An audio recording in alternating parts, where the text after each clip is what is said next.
자, 오늘 여러분들과 함께 나눌 말씀은 마른 뼈야 살아나리라. 아멘. 자, 우리 함께 오늘 제목이 좀 우리에게 많이 와닿는 말씀 같아요. 한번 제목을 우리 한번 선포하겠습니다. 다 같이 마른 뼈야 살아나리라. 시작. 마른 뼈야 살아나리라. 아멘. 아멘. 할렐루야. 아멘. 여러분, 오늘 본문 말씀에 보면 마른 뼈가 살아나서 생명체가 되니까요, 그 마른 뼈가 모여있던 골짜기가 아주 힘이 생기는 그런 역동적인 환경으로 바뀌어졌어요. 군인들이 욱적욱적하고 저벅저벅 걸어가니까 마른 뼈가 쌓였던 그곳의 골짜기가 군인들이 딱 일어나 그 환경을 바꾸는 그런 역사가 일어났어요. 자, 오늘 이 말씀을 통해서 우리의 삶 안에 마른 뼈와 같은 상황이 모여있는 골짜기가 하더라도 오늘 그곳에 생기가 임함으로 말미암아 하나님의 은혜가 풍성한 환경으로 바뀌어지는 이런 은혜가 오늘 믿음으로 우리 모두에게 일어나게 되기를 예수님의 이름으로 축복합니다. 아멘. 다윗 왕과 솔로몬 왕을 걸치면서 번성번영을 누렸던 통일 이스라엘은 솔로몬 아들 르호보암 때 나누어지죠. 남쪽은 남유다, 북쪽은 북이스라엘로 나누어집니다.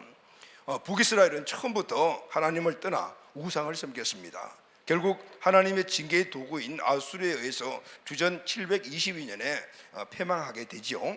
그리고 이 북이스라엘이 망하는 것을 눈으로 똑똑히 보고도 남유다는 계속해서 하나님의 뜻을 떠나 살고 또 우상을 섬김으로 말미암아 결국 남유다도 하나님의 징계의 도구로 들어서시는 바벨론에 의해서 패망을 하게 됩니다. 바벨론은 이스라엘을 3차로 침공을 합니다. 그리고 3차의 침공 시에 침공할 때마다 사람들을 포로로 끌고 갔어요. 이스라엘의 이 3차 침공의 두 번째 이 침공 때 오늘 우리가 읽은 본문의 말씀을 기록한 바로 에스겔 선지자가 그 당시에는 사독 가문의 제사장입니다. 함께 포로로 끌려가죠. 우리가 조금 이 말씀을 이해하기 위해서 이스라엘이 바벨론에게 끌려가게 된 이 3차에 걸친 이 역사를 우리가 잠깐 한번 보도록 할게요. 자, 바벨론이 첫 번째 제1차 침공은 주전 605년입니다. 예수님 오시기 전에 605년 전에 이때는 여호야김이라는 왕이 이스라엘을 남유다를 다스리고 있었어요. 이때 이 침공에서 그리고 항복을 받아낸 느부갓네살 왕은 다니엘과 이 왕족들을 포로로 끌고 갑니다. 이때가 1차 포로, 이렇게 1차로 포로로 끌고 가죠. 그리고 그 이후에 2차 침공이 있었습니다. 2차 침공은 주전 597년 여호야긴 왕 원년 1년에 침공을 해서 또 황복을 받아내고 이때는 왕족들 에스겔이 이때 포로로 끌려가요. 그러니까 그 당시에 제사장이라든가 이런 고위직에 있는 그런 관료들을 포로로 끌고 간 거죠. 이때 제사장이었던 에스겔이 끌려가게 되죠. 그리고 3차 침공은 이 3차 침공으로 말미암아 이스라엘이 완전히 망하게 됩니다. 주전 586년인데 시드기야 왕 11년이에요. 1차, 2차 침공을 통해서 항복을 받아내고 그도 나라를 존속게 해준 바벨론의 느부갓네살 왕은 지금 이 3차 침공인 주전 586년 화가 엄청나 있었어요. 왜 그러냐면은 이 시드기야 왕은 그동안에 계속해서 모든 왕들이 바벨론을 섬겼어요. 종도 바치고. 그런데 그 당시에 저 남쪽에 있던 애굽이 막 부상을 하기 시작을 했어요. 그러니까 애굽에게 기대기 시작을 한 거죠. 그러니까 이 바벨론 왕이 엄청 화가 났죠. 그래서 이스라엘 예루살렘을 침공해요. 30개월 동안 예루살렘 성을 포위합니다. 이때 역사적인 그 사실을 보면 너무 참혹해요. 먹는 것도 중단되죠. 공급이 안 되니까. 그리고 마실 물도 없고. 그러다 보니까 여러 가지 그 안에서 심지어 사람이 인육을 먹는 막 이런 비참한 상황까지 이르게 되죠. 결국은 나중에 완전히 패망하게 되고 이때 군인, 기술자 그리고 좀 똑똑하다고 생각하는 사람들은 다 포로로 끌고 갔어요. 그리고 이제 예루살렘은 완전히 폐허가 됐죠. 성전도 다 무너지고 그리고 성벽도 거의 다 무너지고 거기에 남아있는 사람들은 그냥 겨우 뭐 농사나 짓고 이런 사람들 그리고 뿔뿔이 흩어지고 포로로 끌려가고 완전히 이스라엘이 이제 지구상에서 없어진 그런 나라가 되었어요. 북이스라엘이 망한 이후에 약 136년 정도 더 존속을 한 유다는 결국은 시드기야 왕 11년에 완전히 망하게 되고 패망하면 이제 이스라엘이라는 나라 자체가 없어졌죠. 에스겔은 아까 말씀드린 대로 바벨론 2차 침공 시에 왕과 함께 포로로 끌려갔던 사람입니다. 그러니까 이 당시는 아직까지 남유다가 완전히 패망하지 않았던 시기죠. 2차로 끌려갔으니까요. 에스겔 1장을 보게 되면은 포로로 끌려간 이 에스겔은 바벨론의 유대 포로들이 정착지인 이 그발강 그 가에서 하나님의 소명을 받습니다. 그리고 선지자 활동을 시작을 합니다. 보통 선지자들은 북이스라엘 남유다 존속했을 때 그곳에서 활동을 했는데 이 에스겔은 포로로 끌려간 이방 나라에서 선지 역할을 한 사람이죠. 다니엘이나 똑같죠. 다니엘 선지자와 똑같죠. 거기서 이제 이 전체적인 이스라엘의 이전에 아직까지 남아있는 이스라엘 남유다의 패망과 그리고 또 앞으로 지금 여기 와서 같이 포로 생활을 하고 있는 그들의 실상에 대한 부분들을 계속해서 이제 말씀을 하기 시작을 해요. 에스겔 1장부터 시작해서 35장, 에스겔서가 이 두 부분 나누는데 1장부터 35장의 내용은 현재 남아있는 남유다의 재학생 그리고 그들이 하나님을 떠났던 삶을 계속해서 지적을 하고 하나님의 징계로 패망할 것이다 라는 것을 예언합니다. 그리고 그 주변에 있던 동일한 나라들도 함께 그렇게 될 거다라는 이런 내용이 쭉 나와요. 그리고 이제 36장에서 46장은 포로로 끌려갔지만 그들이 다시 돌아갈 것이다 라는 기환과 함께 회복의 말씀을 하십니다. 모든 선지서가 보면 다 똑같이 이렇게 부분되어 있어요. 전반부는 그들의 죄악상에 대한 부분들을 지적하고 그리고 그들이 포로로 끌려갔지만 다시 회복될 거다라는 것을 항상 말씀해 주고 있어요. 그래서 36장에 보게 되면 본토로 귀환할 것을 말씀하신 하나님은 오늘 우리가 읽은 37장에서는 유다의 현실과 회복의 모습을 아주 구체적으로 영적인 모습으로 보여주시고 계세요. 오늘 본문 말씀을 잠깐 요약을 먼저 한번 하도록 하겠습니다. 하나님께서 어느 날 에스겔 선지자를 권능으로 임재하시고 성령의 인도하심을 따라서 한 골짜기에 두셨어요. 그곳에 가보니까 사방에는 마른 뼈들이 가득 차 있었어요. 그때 하나님이 에스겔 선지자에게 말씀합니다. 인자야, 이 뼈들이 능히 살겠느냐? 이 황당한 질문이죠. 말도 안 되는 질문을 하신 거죠. 그런데 에스겔은 어떻게 대답을 합니까? 주 여호와여 주께서 아십니다. 아멘. 이 대답이 정답입니다. 무슨 얘기냐면은 주님, 저는 잘 모르겠습니다. 이런 것들은 주님만이 아시죠. 주님이 하실 수 있다라면 할 수가 있는 겁니다. 여러분, 연약한 인간이 하나님의 뜻에 말씀하실 때 항상 반응해야 될 바로 반응의 모습이 바로 이 모습이라는 것을 우리에게 말씀해 주고 있습니다. 우리는 하나님의 뜻을 잘 이해를 할 수가 없는 것이 많이 있어요. 어떻게 뼈들이 살아날 수 있겠습니까? 이해가 안 되지만 그러나 우리의 믿음은 우리의 생각은 내가 갖고 있는 어떤 지식이나 경험으로는 불가능하게 보이지만 그러나 하나님은 하실 수 있습니다. 할렐루야, 아멘. 바로 그 대답이 믿는 자들의 대답인데 바로 오늘 에스겔이 그렇게 대답을 한 것이죠. 그래서 하나님께서 에스겔에 그러면 내가 하는 말을 뼈들에게 대언해라 라고 말씀하셨어요. 에스겔은 하나님 말씀 그대로 순종해서 뼈들에게 대언을 했어요. 그러니까 뼈들이 소리를 내며 움직이더니 뼈들이 서로 연결되고 힘줄이 생겨 그 위에 가죽이 덮여서 사람의 모습으로 바뀌었습니다. 할렐루야, 아멘. 그건 아직은 움직이지 못하는 생명이 없는 그런 존재였어요. 에스겔이 또 하나님의 명령을 따라서 생기를 향해서 대언했어요. 사방에 생기야 이 훌체 들어가거라 했을 때 그 생기가 그들의 형체 속에 들어가니까 그들이 살아서 움직이는 존재들이 되었는데 오늘 10절 하반절에 보니까 이렇게 말씀을 하고 있죠. 극히 큰 군대들아, 아멘. 마른 뼈들이 살아서 일어나 생기가 들어가니까 그냥 살아 움직이는 존재가 아니라 큰 군대, 그것도 극히 큰 군대가 되었다라는, 할렐루야, 아멘. 이 말씀은 하나님께서 에스겔 선지자를 통해서 포로의 삶이라는 절망적인 환경 그리고 앞으로 포로가 될 지금 유다에 남아있는 이 백성들 그들의 모든 상황들을 보여주시고 그러나 아무리 이런 절망적인 환경들이 있다 하더라도 너희들은 다시 영원히 포로로 있지 않고 돌아가게 될 것이다. 아멘. 다시 포로에서 귀환하게 될 것이다. 또 이 말씀은 다른 의미로 말하면 너희들은 황량한 꼴짝에 사는 존재가 아니다. 앞으로 큰 군대이다. 이런 말씀을 함께 해 주시고 계시죠. 사랑하는 여러분들은, 사랑하는 가족 여러분, 오늘 이 말씀이 오늘 현실적인 우리의 삶 속에서 어떤 환경이 우리에게 또 어떤 상황이 우리에게 어떤 처지가 나에게 있다 하더라도 오늘 이 말씀이 우리에게 주시는 정체성과 우리의 삶을 새롭게 만드는 소망과 비전의 말씀이 될 줄로 믿습니다. 아멘. 내 삶에 어떤 환경들이 황량한 골짜기와 같습니까? 내 인생의 삶에 소망과 비전이 없는 그런 삶을 혹시 살아가시는 우리 가족들이 계십니까? 오늘 이 말씀을 통해서 우리의 정체성이 회복될 때 우리 환경도 함께 회복되는 이런 놀라운 은혜가 우리에게 있게 될 줄로 믿습니다. 아멘. 이 은혜로 오늘 또 우리 모두가 항상 큰 군대로, 극히 큰 군대로 일어나는 복된 가족들이 다 되시기를 예수님의 이름으로 축원합니다. 아멘. 자, 첫 번째 함께 우리가 나눌 말씀은 성령님은 우리의 실상과 처해 있는 현실을 직접 보게 하십니다. 할렐루야. 아멘.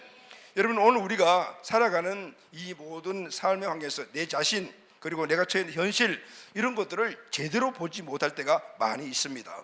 그런데 그 상황과 처지를 제대로 보게 하시는 분이 계시는데 그분이 누구인가 하면 성령님이시죠. 오늘 본문이 그것을 우리에게 교훈하시죠. 1절 말씀을 우리가 다 같이 읽겠습니다. 시작.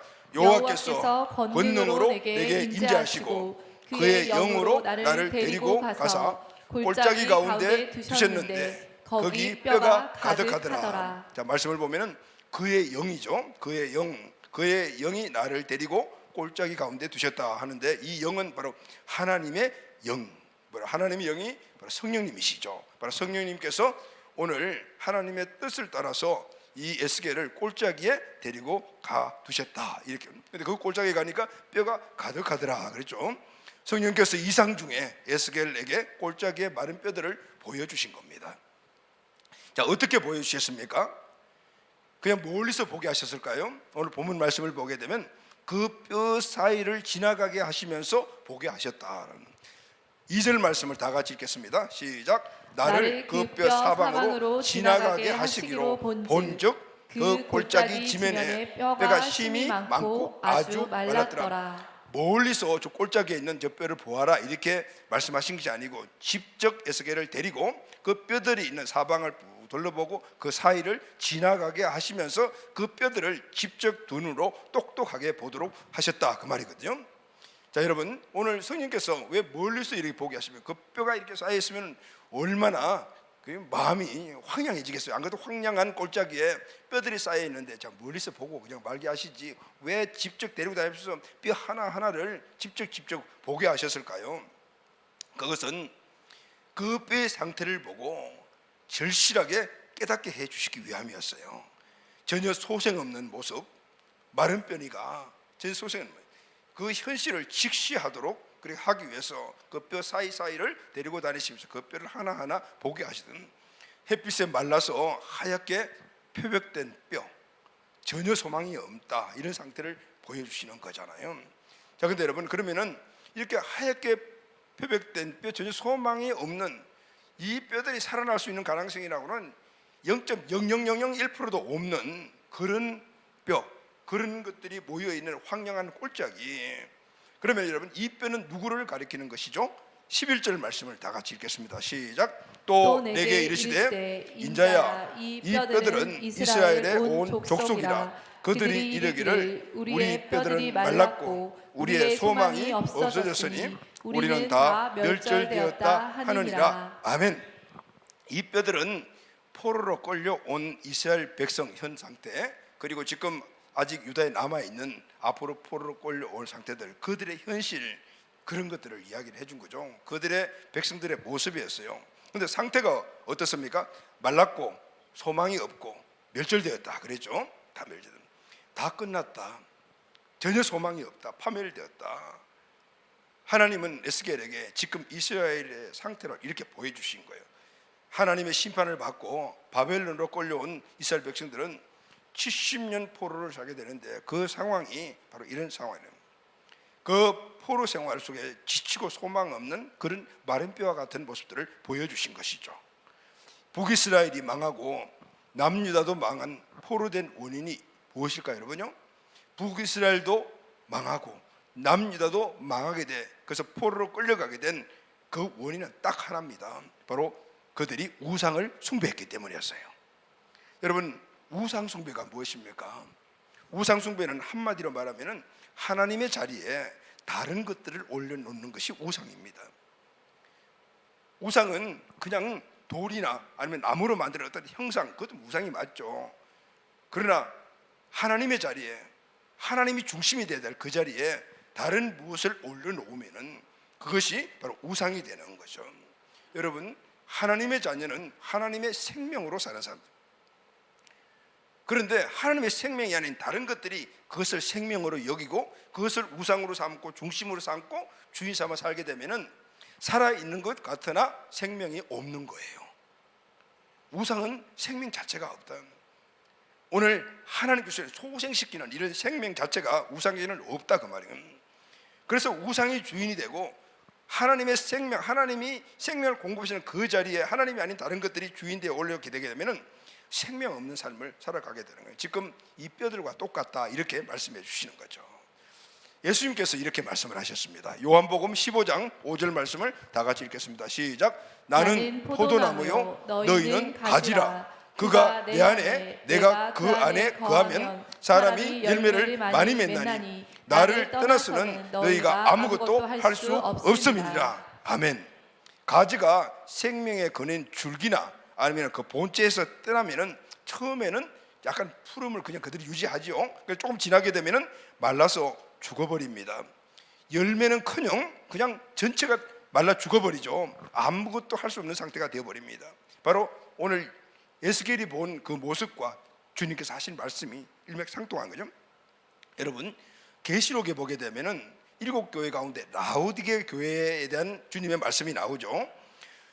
계시록 3장 17절 말씀을 다 같이 읽겠습니다. 시작. 내가 말하기를 나는 부자라 부유하여 부족한 것이 없다 하나 내 공고한 것과 가련한 것과 가난한 것과 눈먼 것과 벌거벗은 것을 알지 못하는 도다라고.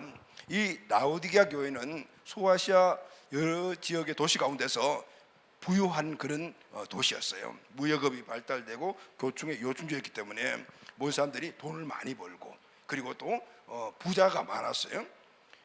부자가 많으면 어때요, 여러분? 돈이 많으면은 사람들은 결국은 세상적인 것을 따라가는 경우들이 많고 또 세상의 쾌락을 따라서 많이 가게 되잖아요.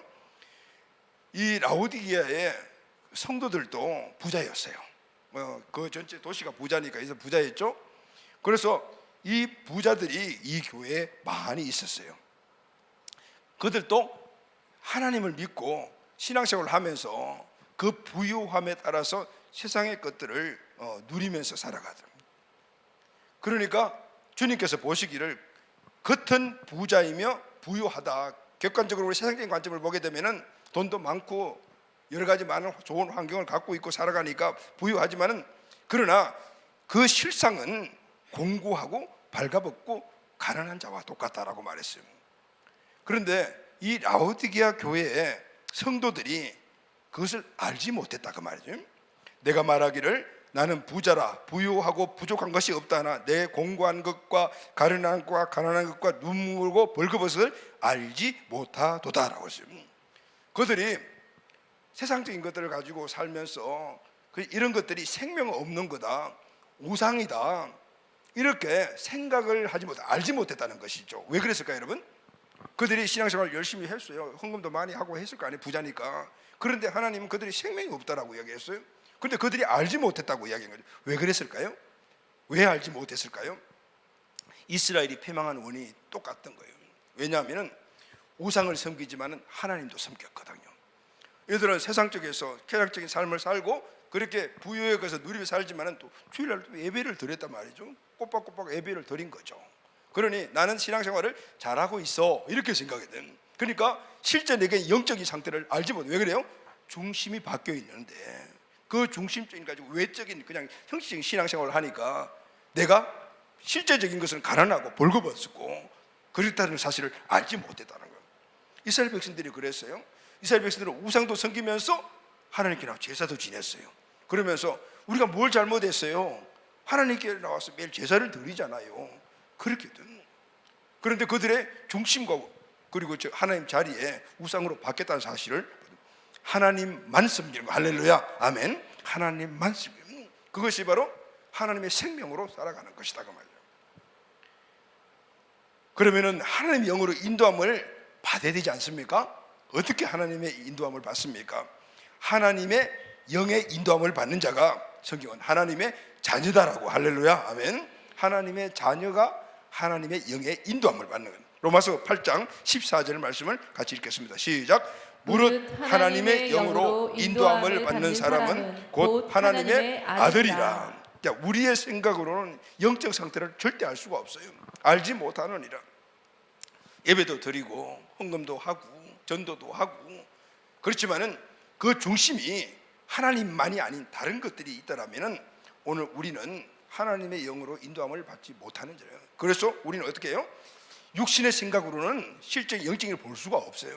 그래서 하나님께 집중하여 하나님의 영으로 인도함을 받을 때 실제 우리의 겉으로 드러나는 현실 말고요, 하나님이 보시는 실제적인 우리의 실상 그리고 우리의 현실 환경을 제대로 볼 수가 있게 돼요. 할렐루야, 아멘. 그래서 하나님의 영이 예수계를 그냥 지금 포로 생활하고 있는 그 이스라엘 백성들을 보여주신 것이 아니고 마른 뼈들이 가득 쌓여 있는 바로 꼴짜기로 인도하여 가셔서 그래서 그것을 자세하게 보게 해 주신 거예요. 예수계는 마른 뼈를 보면서 얼마나 절망했겠습니까? 이게 나의 현실, 우리의 현실, 우리의 환경이구나. 겉으로는 봤을 때 그도 먹고 살고 있고 지금 이스라엘의 본국에서는 그들이 떵떵거리고 살고 있는데, 근데 실상 성령의 인도함을 받고 그 사실을 최사실과 상황을 보니까 마른 뼈였구나. 이것을 알게 됐을 때 마음에 어떤 마음이 들었겠어요? 소망이 끊어졌구나. 그렇게 판단하지 않았겠습니까? 이것이 나의 모습이구나. 내 백성의 모습이구나. 지금 나의 환경이구나. 앞으로 지금 예루살렘에 살고 있는 그들이 처할 환경이구나 라고 깨닫게 되었다. 이런 심령과 이런 것을 보고 처한 환경을 가지고 그 이후에 에스겔 선지자의 활동이 어떻게 하세요? 더 절실했겠죠. 열심히 더 하나님 말씀을 증거하고 그리고 또 열심히 하나님 뜻대로 살아가자라고 그렇게 이야기하면서 백성들에게 그 힘을 북돋주지 않았겠습니까? 현실을 모르면은 그냥 그렇게 살아가지만 그 현실을 직시하고 나니까 예언의 말씀이 달라지고 태도가 달라지고 이런 삶의 모습들이 바뀌어졌다는 것이죠. 성령님은 때로 우리는 마른 뼈만 가득한 꼴짜기로 인도하실 때가 있어요. 우리가 영적인 눈을 떠서 그것을 보지 못하게 되면 그런 환경을 만들어서 그쪽으로 우리를 이끌어 가실 때가 있습니다. 우리에게 어려운 환경들이 오고 마른 뼈가 쌓인 그런 모습들의 환경들이 여기 올 때 오늘 우리는 깨달아야 되는 것이 빨리 영적인 나의 실태를 깨달아야 되겠구나. 그래서 그 주는 환경에서 하나님이 나에게 무슨 말씀을 하시냐, 하나님이 나의 환경에 무슨 말씀을 하시는 건가, 이 은혜가 임해야 돼요. 할렐루야, 아멘. 그 은혜가 어떻게 임해? 성령의 인도함을 받아요. 그때는 적시 어때는 성령의 인도함의 장소로 돌아가야 되는 거예요. 그래야만이 성령께서 인도해 주셔서 그 환경을 그 뜻을 깨닫게 해주시기 때문인 것이죠. 메마른 내 영혼과 메마른 환경의 실상을 우리는 성령님을 통해서만 볼 수밖에 없는 거예요. 이 통찰력이 있는 사람이 하나님의 자녀입니다. 사랑하는 우리 가족 여러분, 성령께서 오늘 이 시간 우리 모두에게 이 통찰의 은혜를 주시기를 예수님의 이름으로 축원합니다. 아멘. 그럼 여러분, 저와 우리의 모습은 어떻습니까? 저와 여러분들의 삶의 환경은 어떻습니까? 내 삶의 모습이 지금 현재 어떻습니까? 저와 여러분들의 삶에 항상 기쁨이 차고 넘칩니까? 그리고 분명한 소망이 있습니까? 기쁨과 행복이 내 삶을 항상 지배하고 있습니까? 미래의 소망이 넘치고 현실적인 삶을 항상 역동적입니까? 여러분, 지금 제가 여러분들에게 드린 이 질문을 딱 한마디로 내가 질문할 때 이게 대답을 해보면 그런 거 아닌가를 알 수가 있어요. 이거예요. 주인 대신 예수 그들을 통해서만 행복하십니까? 여기에 대해서 여러분들이 답변을 하셔야 돼요. 예수님 한 분만이면 모든 것들이 충분합니까? 여기에 우리가 아멘 할 수 있어야 돼요. 그렇지 못합니까? 그렇다면 우리는 해야 될 일이 딱 하나가 있어요. 기도의 무릎을 꿇으십시오. 할렐루야, 아멘. 우리는 세상과 물질과 정욕 앞에는 쉽게 무릎을 꿇습니다. 그런데 주님 앞에는 무릎을 잘 꿇지 않습니다. 기도로 성령의 인도함을 받아야만이 현재 내 모습, 내 처해진 현실, 내 환경의 진면목을 볼 수가 있기 때문이죠. 우리는 이스라엘처럼 알게 모르게 우상들을 중심에 용납하고 살아갈 때가 많이 있어요. 문제는 알지 못한다는 거. 알지 못. 왜냐하면 이스라엘처럼 하나님을 섬기고 우상을 섬기고 있기 때문에 하나님을 섬기지만은 그냥 왔다가 성전 뜰만 받는 경우들이다. 성령의 인도함을 받아야 되는 거예요. 성령의 인도함을 받아야만이 확실하게 내 처한 상황과 환경을 알 수가 있는 거예요. 이스라엘 백성들이 하나님 앞에 가서 매일 제사 지냈어요. 라오디게아 교인들이 매일 주일이면 가서 예배 드렸어요. 그럼에도 불구하고 성령의 인도함을 받지 않았기 때문에 그들의 처한 현실이 벌거벗고 가난하고 그런 현실을 못 봤다고 말이에요. 그리고 그렇게 못 보고 살아가는 그런 신앙의 삶이 당연한 것으로 받아들여야 됩니다. 내 신앙생활이 잘하고 있다라고 생각을 하게 된다는 것이죠. 오늘 본문을 보면은 이 마른 뼈들이 큰 군대로 바뀝니다. 할렐루야, 아멘. 그렇다면은 여러분 한번 생각해 보세요. 이 마른 뼈들이 큰 군대로 바뀌었다면은 이 마른 뼈가 원래부터 마른 뼈가 아니고 이 마른 뼈는 원래 큰 군대였다라는 겁니다. 다시 말하면 이스라엘 백성들의 정체성을 보여주신 거예요. 너희들은 마른 뼈가 아니야. 원래는 큰 군대야. 이걸 보여주신 거예요. 여러분 오늘 우리가 이스라엘 백성들이 이 에스겔 선지자가 바로 마른 뼈를 보면서 오늘 하나님이 주신 그 말씀들을 탁 하면서 그 군대 사는 걸 보면서 이게 우리의 정체성이구나. 하나님이 원래 우리를 선택하신 이스라엘 백성들의 모습이 본 모습이 이거구나 라는 것을 알게 돼야 되는. 그때부터 얼마나 소망이 났겠어요. 그전에 뼈만 봤을 때는 정말 마음이 정말 그냥 그랬을 거 아니에요. 그런데 그것이 일어나서 다시 뼈가 군대로 바뀌는 걸 볼 때는 아, 이게 본 모습이구나. 얼마나 힘이 났겠습니까? 그리고 그 이후에 물론 포로 생활이 계속해서 유지됐지만은 그러나 그 소망, 원래 하나님 주신 본질적인 내 모습을 발견하고 나니까 어려운 삶이라도 이겨내면서 살아낸 거죠. 할렐루야, 아멘. 나는 마른 뼈가 아니다. 내 삶의 환경이 아무리 어려워도 황량한 꼴짝이 마른 뼈가 있는 곳이 하더라도 나는 이 뼈가 아니다. 내 환경은 이런 황량한 환경이 아니다. 나는 큰 군대다. 군대들이 모인 그곳이 여러분 얼마나 역동성이 있습니까? 여러분 훈련소 여러분 가보세요. 아시죠? 군인들이 모여서 막 훈련받고 그들이 막 할 때는 큰 소리 광 하면서 막 그 안에는 막 사람이 살아가는 그런 막 그 역동성들이 막 있잖아요. 그 황량한 꼴짜기가 이 마른 뼈들이 군대가 되니까 그런 곳으로 바뀌었다 그래요. 할렐루야, 아멘. 큰 군대의 위용을 잠시 잃어버리고 내가 마른 뼈였구나. 그러나 나는 큰 군대다. 그것을 에스겔이 깨닫게 돼요. 그러니까 민족을 바라보는 이스라엘 백성들을 바라보는 포로로 살아가고 있는 이 동포들을 바라보는 마음이 바뀌지 않겠어요? 이제는 소망이 없는 모습. 그러나 이제는 아니다. 우리는 회복된다. 큰 군대로. 그게 원래 우리의 본 모습입니다. 하나님이 그렇게 보였으니 회복시켜 주실 거야. 아멘. 사랑하는 가족 여러분, 성령님을 따라 현실을 직시하십시오. 아멘. 큰 군대의 정체성을 회복하시기를 바랍니다. 큰 군대로 회복되면 꼴짜기 환경은 자동적으로 바뀌게 될 줄로 믿습니다. 아멘.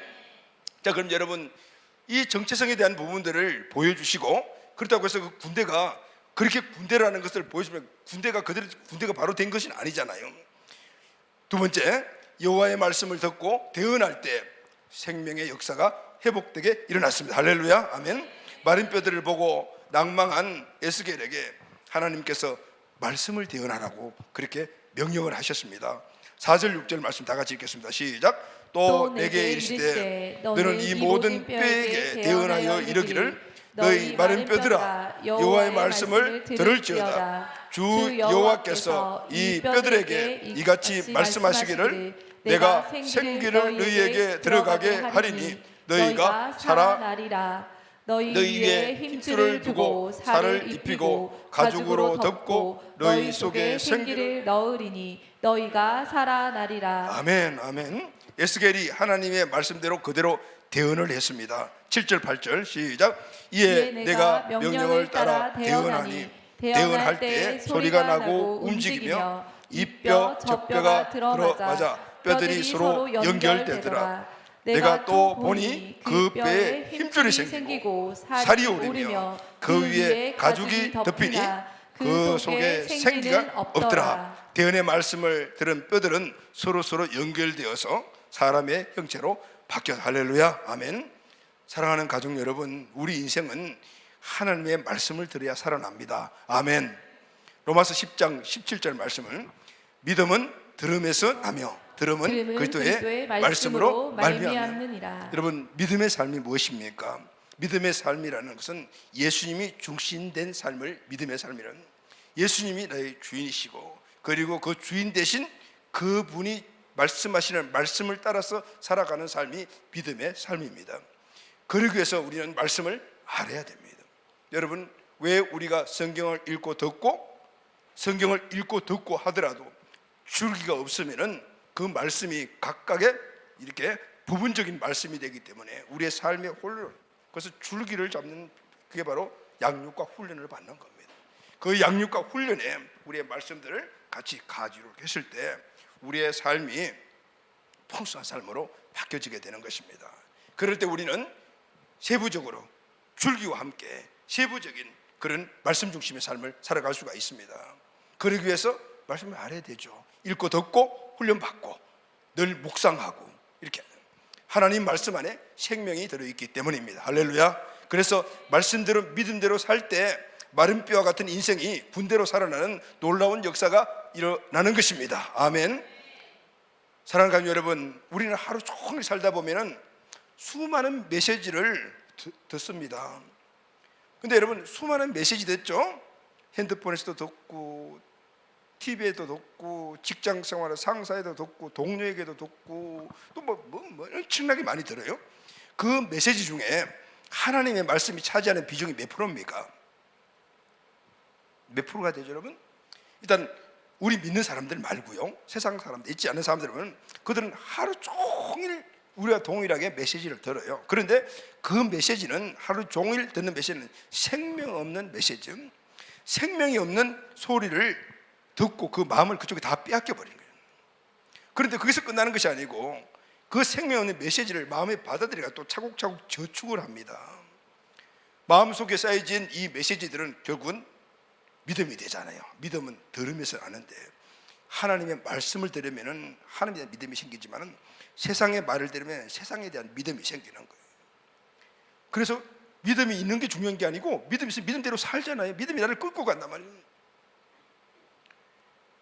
세상의 메시지는 하나님의 생명이 없어요. 그러니 그들 안에는 생명이 없는 건 당연하거든요. 겉으로는 멀쩡하고 부유하게 보이나 실상은 죽은 자라고 말해요. 마른 뼈와 같아요. 근데 그들에게 에스겔이 대언한 대로 하나님 말씀을 대언하면은 그들이 살아납니다. 할렐루야, 아멘. 그래서 우리가 그들에게 복음을 선포하고 하나님 말씀을 선포하는 겁니다. 주님께서 그렇게 하라고 하지 않으셨습니까? 그러면 그들이 아무리 마른 뼈 같고 생명 없는 존재고 그렇게 하더라도 생명의 말씀이 선포되고 생명의 말씀이 그들이 받아들이게 되면 살아나는 겁니다. 그리고 살아날 뿐만 아니라 오늘 본 말씀대로 군대가 되는 겁니다. 할렐루야 하면, 저와 여러분이 옛날 과거가 바로 그랬지 않았습니까?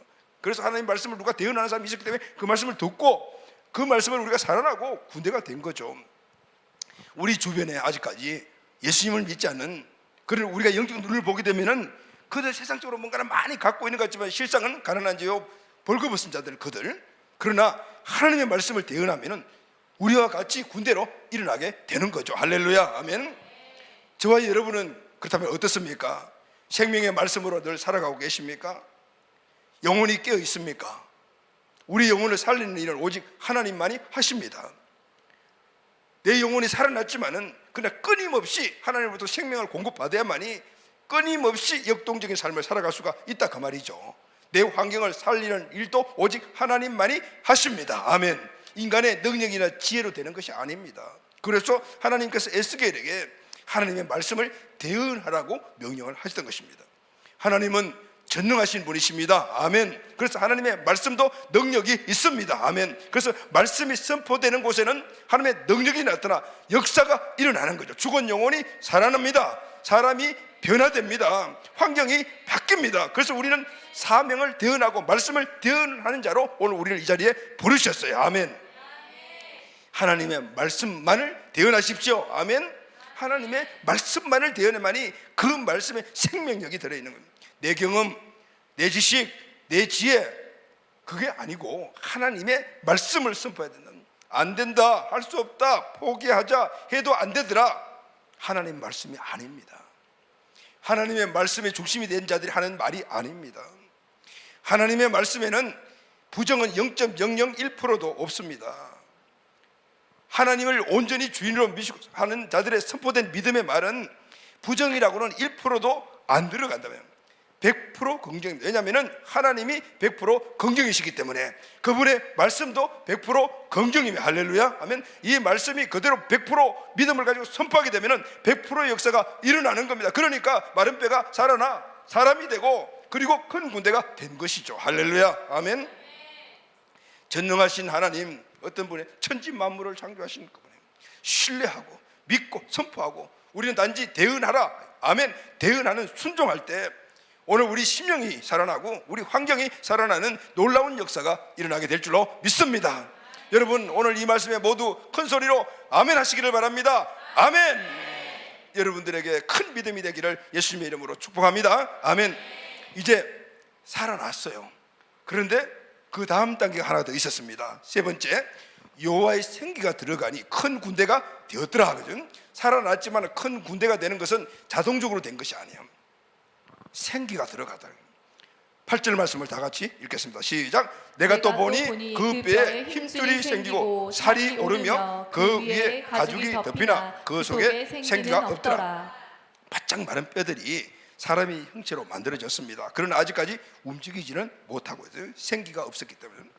9절 말씀을 다 같이 읽겠습니다. 시작. 또 내게 이르시되 인자야 너는 생기를 향하여 대응하라. 생기에게 대응하여 이르기를 주 여호와께서 이같이 말씀하시기를 생기야 사방에서부터 와서 이 죽음을 당한 자에게 부터 살아나게 하라 하셨다 하라. 아멘. 에스겔이 하나님의 명령대로 생기에게 대언을 하니 생기가 그들에게 들어가니 그들이 살아나 군대가 되었다 그랬죠. 할렐루야. 아멘. 10절이죠. 시작.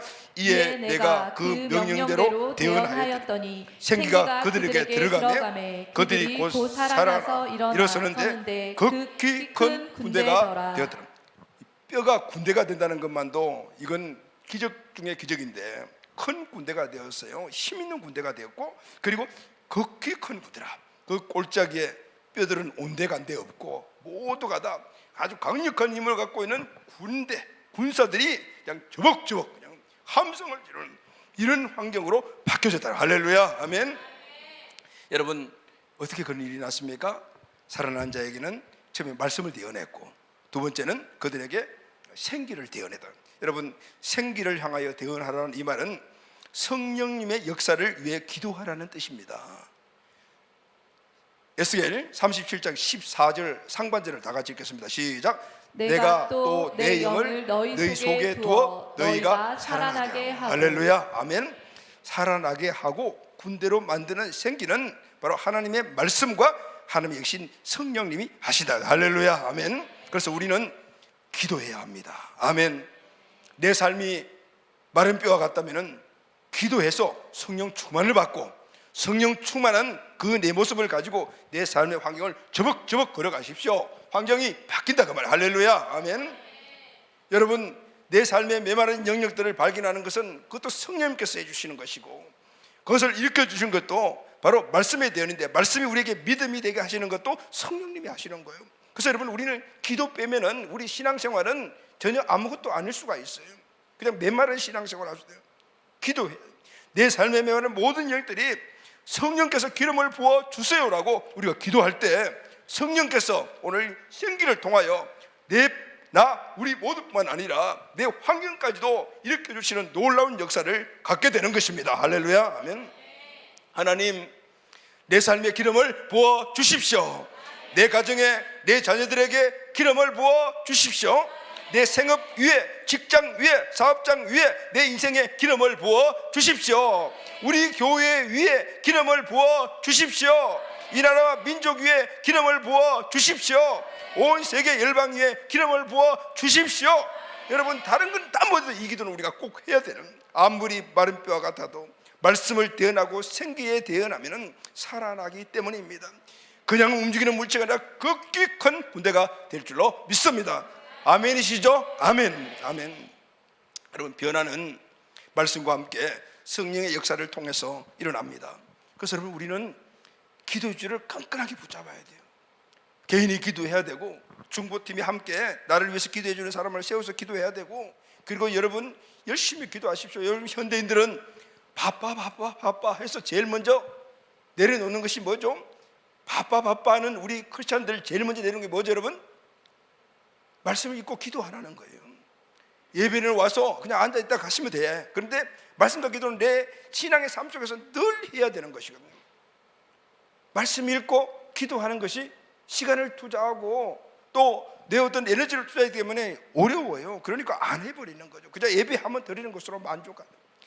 말씀 듣지 않고 기도하지 않으면 오늘 내 삶의 현실을 직시할 수 없다라고 말씀드리지 않습니까? 그러면은 더더군다나 기도 안 하게 되는 거예요. 예배 드리는 것을 그냥 만족하게. 물론 예배를 드리면서 우리가 열심히 기도하지만, 그러나 그 기도 가지고는 안 된다고요. 왜 안 되죠, 여러분? 예수님이 뭐라고 말씀하셨습니까? 하나님의 자녀는 어떻게 1시간씩 기도해야 된다고 말씀하지 않았습니까? 1시간을 기도해야만이 우리가 시험에 안 된다라고. 최소한 우리가 하루에 1시간씩은 기도해야 되는 거예요. 근데 여러분, 1시간씩 기도하십니까? 못하죠. 우린 정말 못해요. 그러니까 어떤 환경에서든지 하나님과 교통 관계를 이루는 그런 활동을 우리가 늘 해야 돼요. 그럼 말씀 읽고 기도하고, 특히 금요기도에 나와서는 열심히 여러분들 기도하십시오. 금요기도에 우리 딱 목표가 1시간 기도하지 않습니까? 일주일에 1시간씩이라도 기도해야죠. 오늘 이 시대가 지금 많은 크리스찬들이 이 세상이 주는 가치관에 물들어가고 있어요. 그게 뭐죠, 여러분? 인본주의거든요. 인본주의가 뭡니까? 내가 왕이다라는 거예요. 내가 지금 하나님이 없어요. 기독교인들이 똑같아요. 하나님이 내 마음속에 중심이 아닌 거죠. 물론 구원받으면 하나님이 우리 안에 계시겠지만은, 그런데 그분이 중심이 아닌 거예요. 그러니 그분의 말씀대로 산정하지 않는 거죠. 그분이 나에게 준 현실을 보려면 우리 기도를 해야 돼. 기도를 안 하는 거죠. 1시간 기도하는 교회들이 쉽게 찾지를 못하는 것 같아요. 근데 여러분, 개인이 1시간 기도해야 돼요. 저도 그렇게 기도를 많이 못해서 큰 소리를 치는 형편은 아니지만은, 그래도 열심히 기도하려고 노력을 하고, 우리 가족들이 기도해야 산다. 그래서 힘들더라도 금요기도에서는 앞에서 내가 1시간 동안 기도의 본을 보이기 위해 가지고 그냥 힘을 다하는 거예요. 여러분, 기도하셔야 돼요. 할렐루야, 아멘.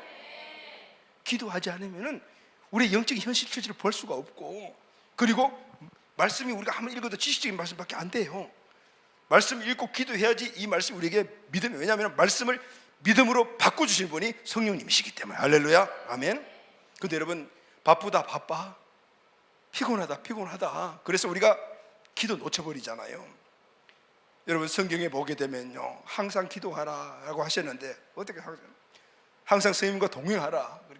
항상 우리는 아예 항상이라는 건 바빠서 안 돼라고 아예 그냥 그걸 명분화해서 정당화 시켜버리고.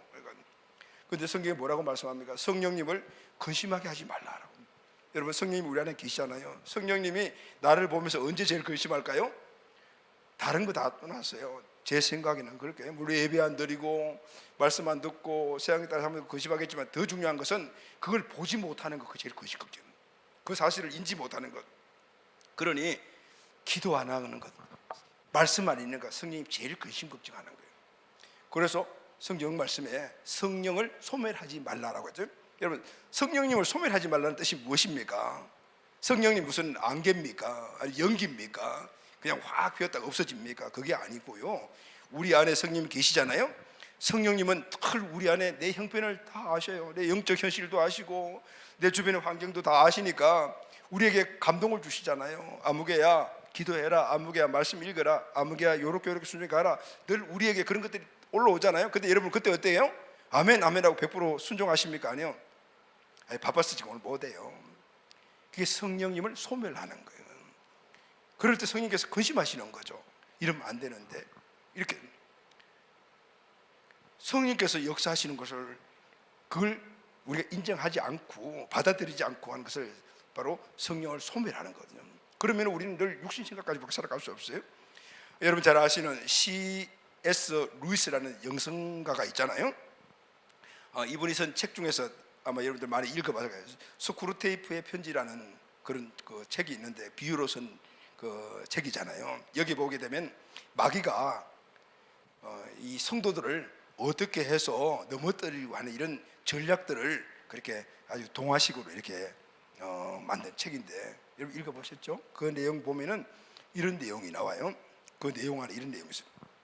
우리가 세상 속에서 문득 하나님을 생각하고 나와 하나님 관계를 올바르게 정립해야 하겠구나 생각하면, 이거 누가 주시는 생각일까요? 성령님이 그렇게 하나님 좀 생각하고 살아야 되겠네, 이렇게 생각이 딱 떠오르죠. 그 여러분 생각이 아니고 내 안에 계신, 내가 하신 말씀도 안 듣고 말씀도 안 읽고 하니까 그래 해야 되겠구나라고 생각을 떠올려 주신다 그 말이죠. 생각하면 마귀는 우리에게 지금 당장 해야 할 일을 생각나게 만듭니다. 자, 이런 거 예를 이렇게 들어놨어요. 길을 걷다가 오늘 나의 삶에 어떤 말씀을 적용해야 할 것인가 라는 생각이 들면, 그건 성령께 주시잖아요.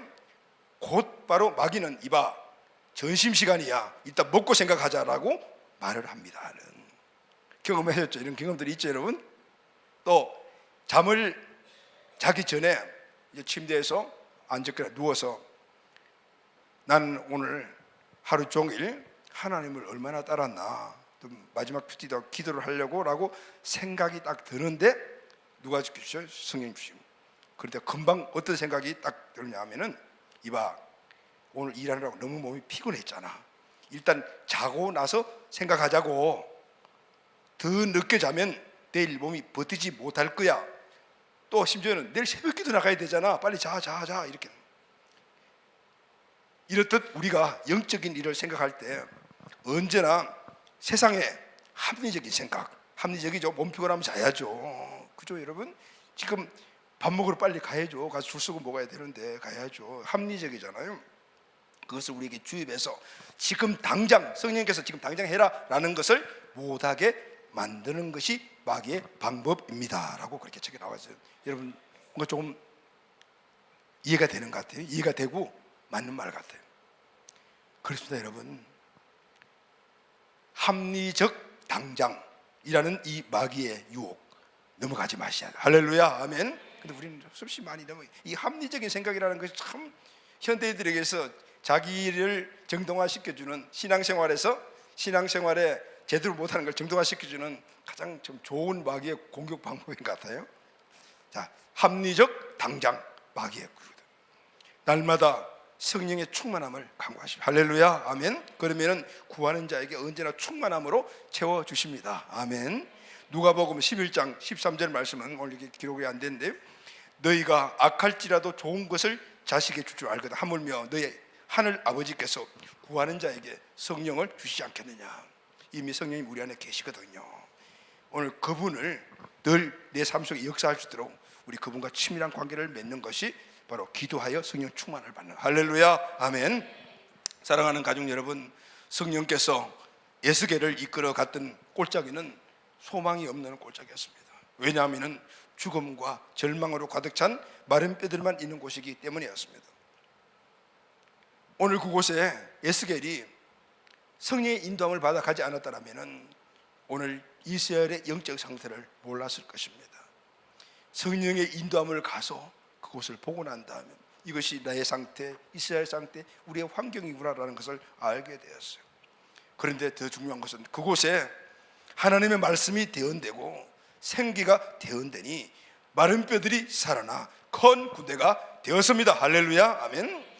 절망의 꼴짜기가 갑작스럽게 큰 군대가 꽉 차서 훈련받은 그런 강력한 힘을 갖고 있는 군인들이 욱작욱작 와 이렇게 함성을 부르는 소망과 생기가 넘치는 꼴짜기로 바뀌었다는 거예요. 할렐루야, 아멘. 이 모습이 저와 우리의 모습인 줄로 믿습니다. 아멘.